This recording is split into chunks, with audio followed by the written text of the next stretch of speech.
আমাকে পৃথিবী ছেড়ে চলে যেতে হবে, এই চিন্তা ভাবনা চেতনা ভয় কারো অন্তরে যদি থাকে, সেই লোকটা কখনো অন্যায় করবে না, করবে অন্যায় করবে না।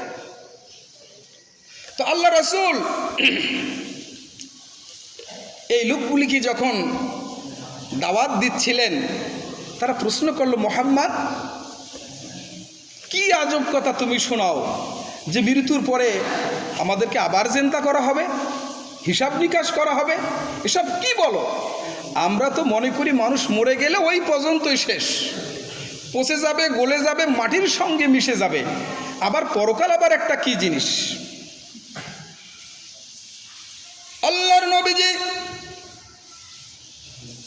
তাদের এই কথার জবাবে তাদেরকে শুনিয়ে দিলেন, কাইফা তাকফুরুনা বিল্লাহি ওয়া কুনতুম আমওয়াতান ফাআহয়াকুম সুম্মা ইউমীতুকুম সুম্মা ইউহয়ীকুম সুম্মা ইলাইহি তুরজাউন। হে মানুষ, কি করে তুমি আল্লাহকে অস্বীকার করো, অথচ তুমি মৃত ছিলে।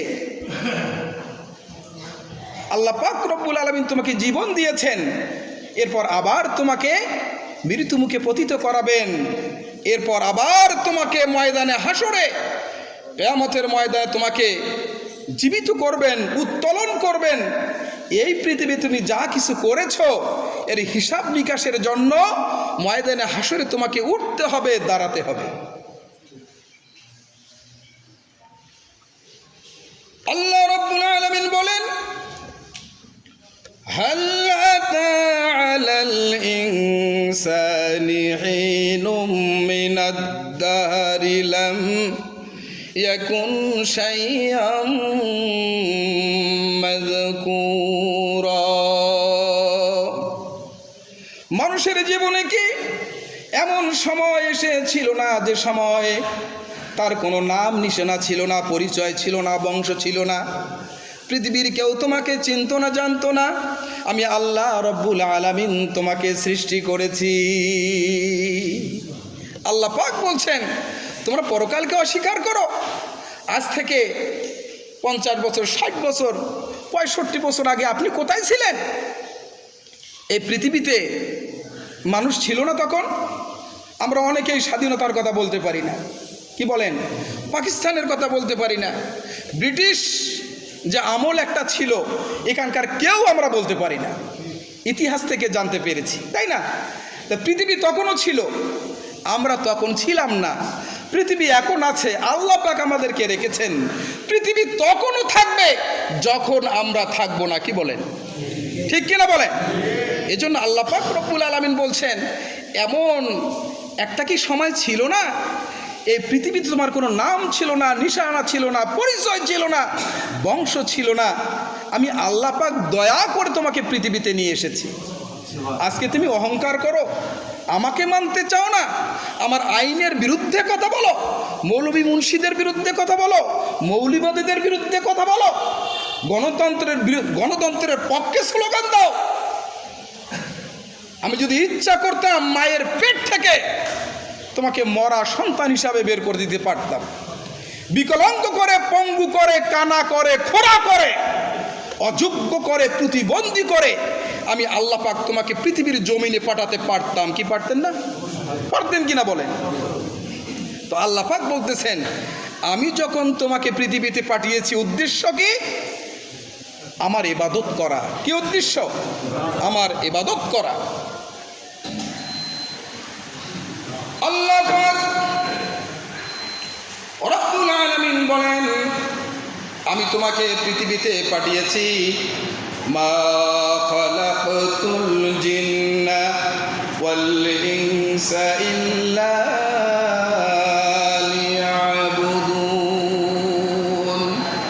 আমি পৃথিবীতে মানুষ এবং জিন জাতিকে সৃষ্টি করেছি, এর একটাই উদ্দেশ্য হচ্ছে, কারণ হচ্ছে তারা পৃথিবীতে গিয়ে আমার ইবাদত করবে, বندگی করবে, আমার দাসত্ব করবে, আমার আইন মানবে।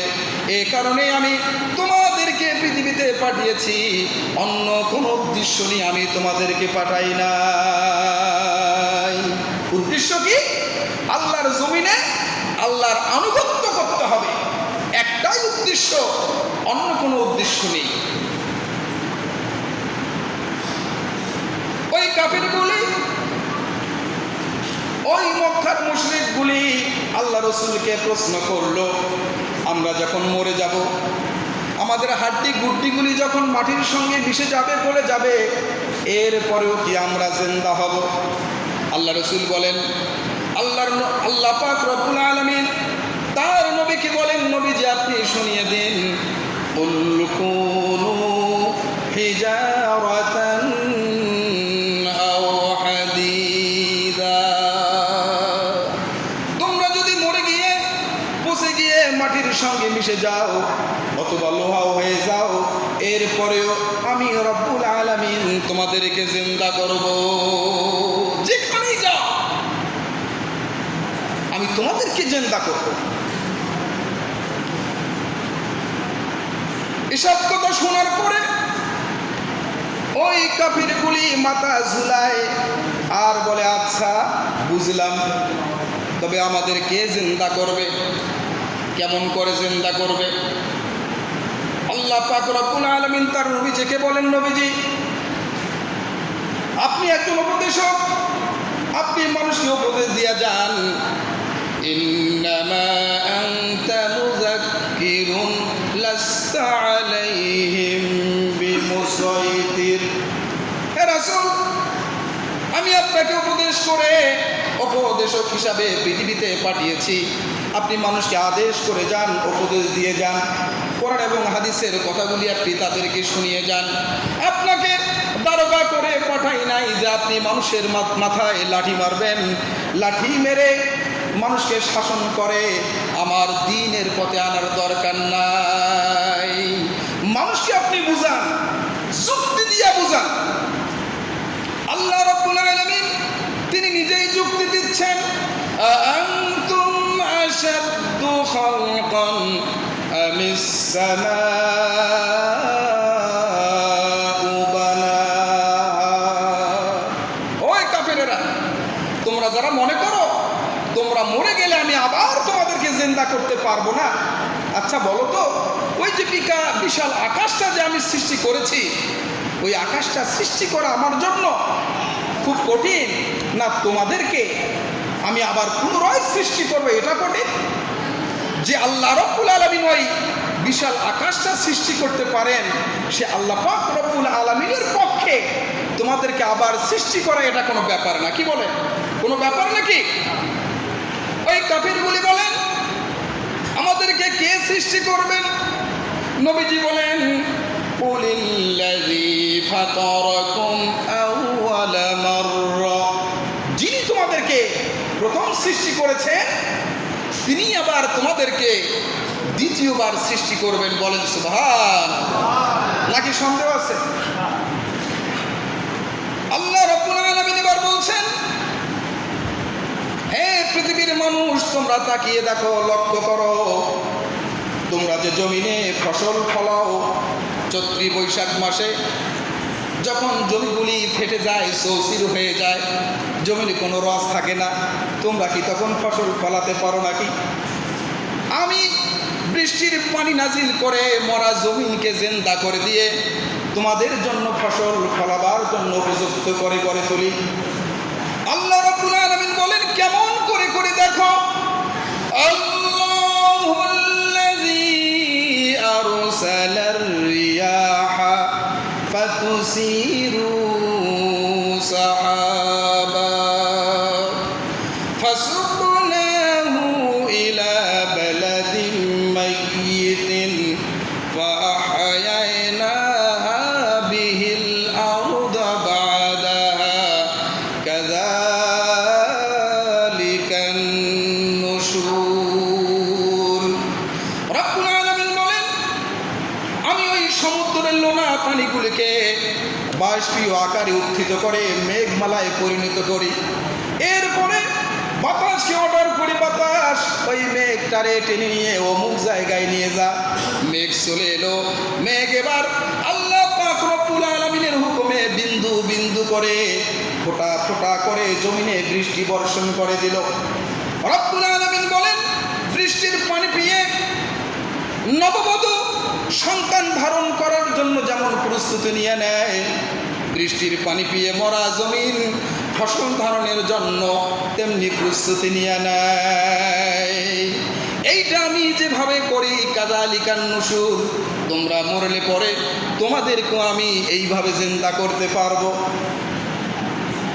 রব্বুল আলামিন বলেন, কাইফা তাকফুরুনা বিল্লাহি ওয়া কুনতুম আমওয়াতান ফাআহয়াকুম সুম্মা ইউমীতুকুম সুম্মা ইউহয়ীকুম সুম্মা ইলাইহি তুরজাউন। অবশেষে পৃথিবীর সকল কাজকর্ম ছেড়ে, আপনার ব্যবসা বাণিজ্য, আপনার নেতৃত্ব, আপনার গুন্ডামি মাস্তানি যা কিছু আছে সব কিছু ছেড়ে আমার দরবারে তোমাকে উঠতে হবে এবং হিসাব নিকাশ দিতে হবে। এতে কি কোনো সন্দেহ আছে নাকি ভাই? আর আপনাদের সন্দেহ থাকলেই বাকি।